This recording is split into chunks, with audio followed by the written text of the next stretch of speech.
जो बनाते हैं हवा में बातों के महल, आओ उनसे कुछ जमीनी बात करें। सभापति महोदय, बजट आने से पहले और बजट आने के बाद पूरा देश और पूरे देश में ये बहस चल रही थी कि अमेरिका को लेकर के डील होने जा रही है। सभापति महोदय, मुझसे पहले अभी जो भारतीय जनता पार्टी की माननीय सदस्य बोल रही थी, और भारतीय जनता पार्टी का ये पक्ष है कि हम लोगों ने दुनिया में बहुत सारे देशों से फ्री ट्रेड एग्रीमेंट कर लिया है।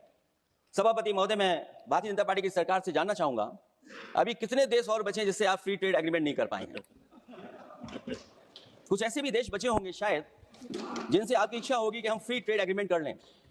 और सभापति महोदय, का फ्री ट्रेड एग्रीमेंट हो भी जाते हैं, जो लोग कभी रुपए के बारे में बहुत चिंता करते थे, कभी कभी उम्र से, कभी कभी दूसरे लोगों के उससे जोड़ देते थे, इतने सब फ्री ट्रेड एग्रीमेंट होने के बाद और अमेरिका से डील नहीं ढील हुई है, उसके बाद हमारा रुपया कहां पहुंचेगा? और अगर यही डील होनी थी तो 11 महीने इंतजार क्यों कराया? अगर यही डील होनी थी सभापति महोदय, तो 11 महीने किस बात का इंतजार था? हमारे कारोबारियों को या हमारे जितने भी उद्योग से जुड़े लोग हैं, उनके साथ ये परेशानी क्यों? बजट पर सबसे पहला सवाल यही है कि डील पहले बनी है बजट, और बजट का हलवा यहां ज्यादा बटा के वहां। सभापति महोदय, स्वदेशी, आत्मनिर्भर, ये शब्द तो बहुत अच्छे लगते हैं, लेकिन जब डील हो गई है तो क्या इस बजट को लाने से पहले आत्मनिर्भरता और स्वदेशी को अपने अपने शब्दकोश से हटा दिया है, या इसको उल्टे अर्थ में विलोम शब्दकोश में डाल दिया है? और ये डील नहीं है जो हम आप सब समझ पा रहे हैं, शायद 70 वर्ष के लोग ये नहीं समझ पा रहे होंगे, लेकिन पूरा देश समझ रहा है कि हमने अपना बाजार एक बार और खोल दिया है।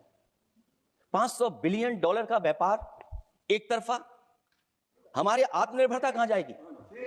स्वदेशी नारा हमारा कहां जाएगा? हमारे देश की जनता भाजपा से कह रही है, यहां तक हमें मालूम है डील एक तरफा नहीं होती है। क्या यह बनी वहां पहुंची यहां जहां जैसे कोई एक पक्ष मान रहा हो? जनता भाजपा से यह भी जानना चाहती है कि 0 बड़ा के 18। सभापति महोदय, भाजपा का समझौता गणित क्या यह है कि 18 0 के बराबर है? क्या 18 हमारा 0 के बराबर है?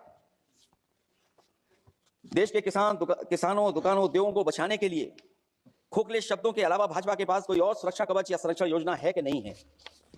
इसलिए मैं सभापति महोदय कहना चाहता हूं, यह बजट दिशाहीन है।